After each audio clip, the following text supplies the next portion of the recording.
Hi hello friends, అందరికీ నమస్కారం. మన ఛానల్‌కి స్వాగతం, సుస్వాగతం. ఈ ఛానల్‌లో మనం సినిమా కథలు, ఆసక్తికరమైన విశేషాలు మరియు సినీ చరిత్రలోని ఆణిముత్యాల గురించి మాట్లాడుకుంటూ ఉంటాం. మీరు కొత్త వాళ్ళైతే సబ్స్క్రైబ్ చేసి బెల్ ఐకాన్‌ని క్లిక్ చేయడం మాత్రం మర్చిపోవద్దండి. ఎందుకంటే మనం ఇక్కడ ప్రతి వీడియోలో ఏదో ఒక సర్ప్రైజ్‌ని తీసుకొస్తూ ఉంటాం. ఈరోజు మనం మాట్లాడుకోబోతోంది తెలుగు సినిమా చరిత్రలో ఒక ఐకానిక్ చిత్రం గురించి. అదే 'జగదేక వీరుడు అతిలోక సుందరి'. ఈ సినిమా గురించి తెలియని కొన్ని ఆసక్తికరమైన విషయాలు, దాని లెగసీ మరియు ఈ చిత్రం తెలుగు సినిమాకి ఎలాంటి మైలురాయి అయిందో ఈ వీడియోలో చూసేద్దాం. సో, రెడీయా మరి? ప్రారంభించేద్దాం. 1990లో మే 9న విడుదలైన 'జగదేక వీరుడు అతిలోక సుందరి' తెలుగు సినిమా రంగంలో ఒక సోషియో ఫ్యాంటసీ జానర్‌లో కల్ట్ క్లాసిక్‌గా నిలిచిపోతుంది. ఈ చిత్రాన్ని దర్శకేంద్రుడు రాఘవేంద్రరావు గారు తెరకెక్కించగా, వైజయంతి మూవీస్ బ్యానర్‌పై అశ్విని దత్ గారు నిర్మించారు. మెగాస్టార్ చిరంజీవి గారు మరియు శ్రీదేవి గారు లీడ్ రోల్స్‌లో నటించిన ఈ సినిమా అప్పట్లో బాక్స్ ఆఫీస్ వద్ద 15,00,00,000 వసూలు చేసి, తెలుగు సినిమా చరిత్రలో అత్యధిక వసూళ్లు సాధించిన చిత్రంగా రికార్డు సృష్టించింది. కానీ ఈ సినిమా కేవలం వసూళ్ల గురించి మాత్రమే కాదు, ఇది ఒక ఎమోషనల్ జర్నీ, ఒక సినిమా మాయాజాలం.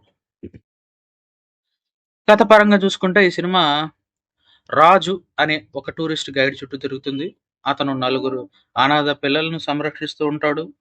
ఒకరోజు ఒక పిల్లాడికి గాయం కావడం, ఆయుర్వేద ఒక పాపకి గాయం కావడం, ఆయుర్వేద గురువు సలహాతో రాజు మానస సరోవరానికి వెళ్తాడు. అదే సమయంలో ఇంద్రుడి కుమార్తె ఇంద్రజ తన దివ్య ఉంగరాన్ని మానస సరోవరంలో పోగొట్టుకుంటుంది.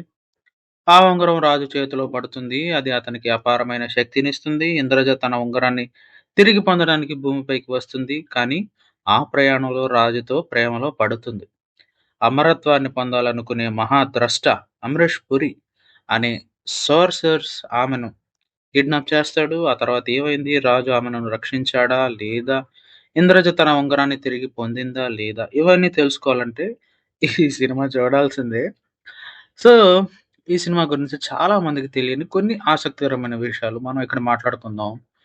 నిర్మాణ నిర్మాత అశ్విని దత్‌కి విజయ స్టూడియోస్ నిర్మించిన 'జగదేక వీరుని కథ' 1961లో వచ్చింది ఈ సినిమా. సో, ఈ సినిమా ప్రేరణగా నిలిచింది.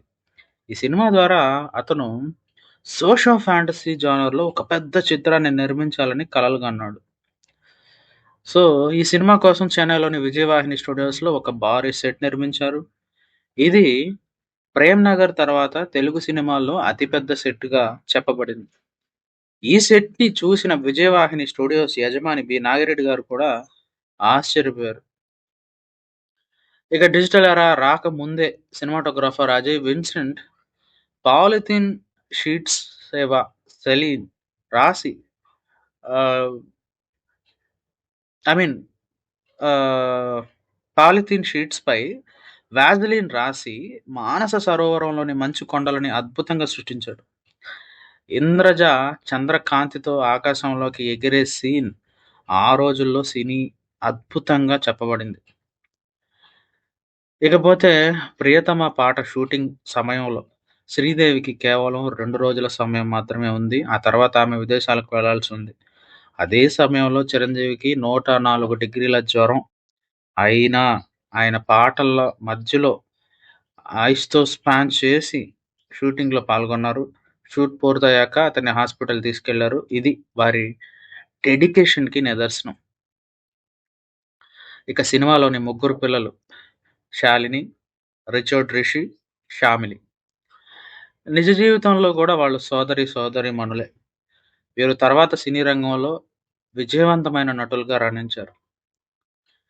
ఇక ఇళయరాజా గారి సంగీతం గురించి చెప్పుకోవాలి. ఈ సినిమాకి ప్రాణం పోసింది. 'అబ్బని తీయని దెబ్బ' గాని, 'ప్రియతమ' గాని, 'అందాలలో అహో మహోదయం' గాని, సో ఇలాంటి పాటలు ఆ రోజుల్లో చార్ట్ బస్టర్స్ అసలు. ఆశ్చర్యకరంగా 'అబ్బని తీయని' పాట బాలీవుడ్‌లో 'బీటా' 1992లో వచ్చింది. సో ఈ సినిమాలో 'తక్ తక్ కర్నే లగే' కాపీ అయింది కూడా.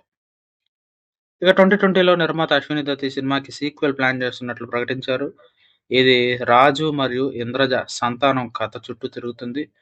రామ్ చరణ్ మరియు జాన్వీ కపూర్‌లను తీసుకోవచ్చని అతను సూచించారు. కానీ ఇంకా ఖరారు కాలేదు. ఇక 'జగదేకవీరుడు అతిలోక సుందరి' కేవలం ఒక సినిమా అయితే కాదు. ఇది తెలుగు సినిమా రంగంలో ఒక మైలురాయి. ఈ సినిమా సోషియో ఫ్యాంటసీ జానర్‌ని ప్రజాదరణ పొందేలా చేసింది. చిరంజీవి మరియు శ్రీదేవి ఆన్ స్క్రీన్ కెమిస్ట్రీ అభిమానుల హృదయాల్లో చిరస్థాయిగా నిలిచేసింది. ఇళయరాజా సంగీతం, రాఘవేంద్రరావు గారి దర్శకత్వం మరియు అశ్విని దత్త నిర్మాణ విలువలు ఈ చిత్రాన్ని ఒక టైమ్‌లెస్ క్లాసిక్‌గా మార్చేశాయి. ఈ సినిమా 90లో విడుదలైనప్పటికీ ఇప్పటికీ అభిమానులు దీన్ని రిపీట్ విలువలతో చూస్తారు. 2025 మే 9న రీసెంట్‌గా ఈ చిత్రం 35వ వార్షికోత్సవం సందర్భంగా 2డీ మరియు 3డీలో రిలీజ్ అయింది. ఇది దాని శాశ్వత ఆకర్షణకు నిదర్శనం. వోగ్ ఇండియా రాసిన హేమంత్ కుమార్ ఈ సినిమాని తెలుగు ఫ్యాంటసీ జానర్‌లో చూడవలసిన 7 చిత్రాల్లో ఒకటిగా పేర్కొన్నారు. ఈ చిత్రం 90లో ఫిల్మ్‌ఫేర్ అవార్డులలో ఉత్తమ దర్శకుడు కె. రాఘవేంద్రరావు గారికొచ్చింది. ఉత్తమ ఆడియోగ్రాఫర్, ఉత్తమ కాస్ట్యూమ్ డిజైనర్ మరియు ఉత్తమ ఆర్ట్ డైరెక్టర్ విభాగాల్లో కూడా అవార్డులు గెలుచుకుంది. ఈ సినిమా ఒక perfect mix action, romance, comedy, fantasy మరియు emotion. Chiranjeevi comedy timing, Sridevi దివ్యమైన అందం, అమరీష్ పూరి విలనీ పాత్ర మరియు ఇళయరాజా మ్యూజిక్ ఇవన్నీ కలిసి ఈ సినిమాని ఒక అన్‌ఫర్గెట్టబుల్ ఎక్స్‌పీరియన్స్‌గా మార్చేసాయి. ఫిల్మ్ కంపెనీలలో కార్తీక్ ఎర్రమలు ఈ సినిమాని బ్లడీ ఎంటర్‌టైనింగ్ ఫ్యాంటసీ డ్రామా అని పేర్కొన్నారు. ఇది ఈ రోజు సినిమాలతో కూడా పోటీ పడగలదని చెప్పారు. సరే మరి ఈ సినిమా గురించి చెప్పుకుంటూ పోతే గంటలు గడిచిపోతాయి. 'జగదేకవీరుడు అతిలోక సుందరి' తెలుగు సినిమా రంగంలో ఒక శాశ్వత ఆభరణం. ఈ వీడియో నీకు నచ్చిందని అనుకుంటున్నాను. అయితే లైక్ చేయడం, కమెంట్‌లో నీ ఫేవరెట్ జోన్ నీ ఫేవరెట్ సీన్ లేదా పాట గురించి చెప్పడం మాత్రం మర్చిపోవద్దు ఫ్రెండ్.